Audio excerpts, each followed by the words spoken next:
क्या आपको पता है अधिक मास हम जैसे गृहस्थों के लिए तो जैसे गोल्डन अपॉर्चुनिटी है।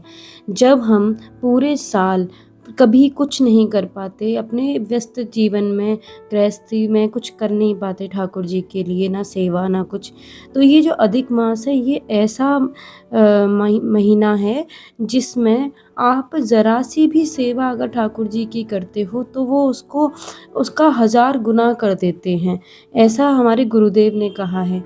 और जब हम सच्चे मन से जब हम ठाकुर जी के लिए कुछ करते हैं तो वो उसे स्वीकार करते हैं। अब जैसे बहुत सारे साधु संत हैं, वो तो हमेशा ही प्रभु की सेवा में ही लगे रहते हैं और हमेशा ठाकुर जी के नाम जप और आदि में लगे हैं। हम जैसे जो गृहस्थ हैं, जो हर वक्त अपने घर के कार्यों में, अपनी गृहस्थी में इतने व्यस्त हैं कि ठाकुर जी के लिए तो समय ही नहीं निकाल पाते। हम जैसे लोगों के लिए ये पुरुषोत्तम मास इतना लाभदायक है कि आप जब इसमें अपने ठाकुर जी के लिए कुछ भी साज सज्जा या फिर कुछ भी स्पेशल करते हो तो ठाकुर जी बड़े प्रसन्न होते हैं। आज हमने भी अपने लाला के लिए झूलन उत्सव किया था। मेरे पास नौका नहीं थी तो इसलिए मैंने झूले को ही जल विहार मतलब रूप में रखा था, क्योंकि नौका नहीं थी तो इसलिए झूला इस्तेमाल किया है मैंने।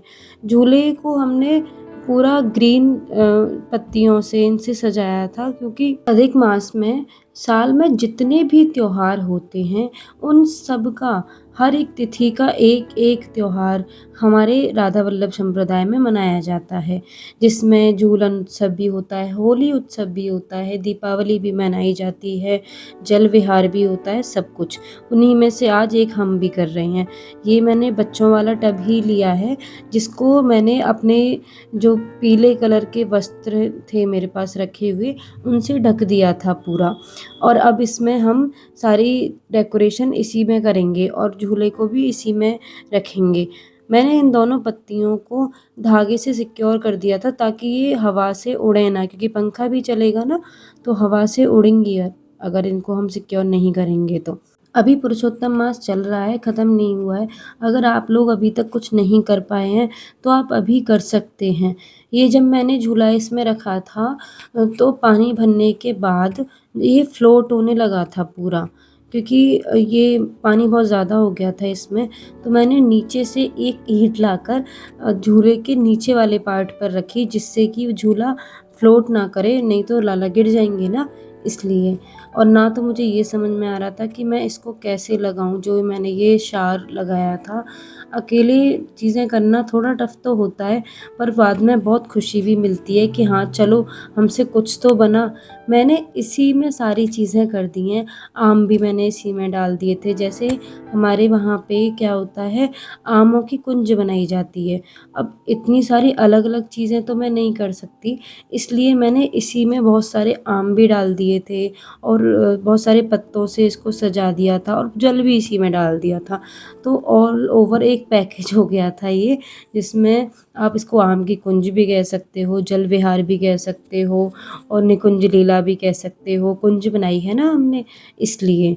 और झूलन उत्सव भी कह सकते हैं, क्योंकि झूले पे विराजमान होंगे ये। और इसके बाद हमने डाले थे इसमें गुलाब की पंखुड़ियाँ।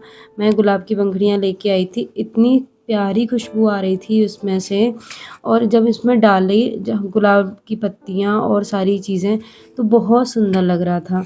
ये देखो, बहुत सारी गुलाब की पत्तियाँ जब डाली तो ऐसा लग रहा था जैसे जैसे लाला बैठे बैठे वहाँ से हमें खुद ही गाइड कर रहे हैं कि तुम अब ऐसे करो, अब ऐसे करो, अब ऐसे करो। वो वहाँ बैठे हुए हैं मंदिर में। अब फाइनली जब ये सारी तैयारियाँ हो गई हैं, तब मैंने लाके इसमें लाला को बिठाया था। ये जो दोनों मेरे बच्चे हैं, जो मेरी इन्होंने मेरी बहुत हेल्प की थी सारी चीज़ में। बच्चे ज़्यादातर काम बिगाड़ते हैं, पर नहीं, मेरे बच्चों ने तो मेरी बहुत हेल्प की। और मैंने फिर सारी तैयारी कर दी थी कीर्तन की, और कीर्तन की तैयारी करने के बाद लाला को इसमें विराजमान कर दिया था।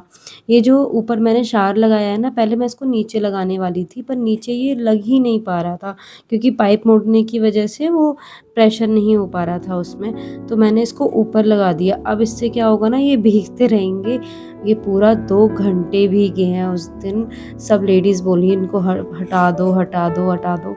फिर मैंने फाइनली शावर को हटा दिया था क्योंकि वो बहुत भीग चुके थे। और आप यकीन नहीं मानोगे, इसके बाद मुझे जो ज़ुकाम हुआ है बहुत गंदा वाला, मैं भी इन्हीं के पास ही बैठी रही थी तो थोड़ी-थोड़ी बौछारें ये मेरे ऊपर भी मारे जा रहे थे कि मैं अकेले क्यों भीगूँ, तू भी भीग मेरे साथ में। और मैंने पहनी थी आज साड़ी, मैंने सोचा चलो लाला को इतना तैयार किया है तो खुद को भी थोड़ा कर लेते हैं। ये देखो जब पानी चला ना, ये ऐसे भीग रहे थे, इतने सुंदर लग रहे थे, मुझे लग रहा था मेरी ही नज़र इनको लगेगी। उसके बाद में सब लेडीज़ आईं, फिर हमने दीप जलाया, उसके बाद हमने किया कीर्तन शुरू। हम लोगों ने सबने अपने मन से जो कीर्तन हो सकता है, देखिए कुछ भी परफेक्ट नहीं होता। जब हम अपने ठाकुर जी के लिए कुछ करते हैं ना तो उसमें परफेक्ट चीज़ें नहीं हो पाती हैं, पर जैसी होती हैं वो बड़े प्रसन्न होते हैं इन चीज़ों से। और इस तरह से हमारा अधिक मास में पूरा एक कॉम्बो हो चुका था। हमने सब कुछ ठाकुर जी की इच्छा से सब कुछ कर लिया था।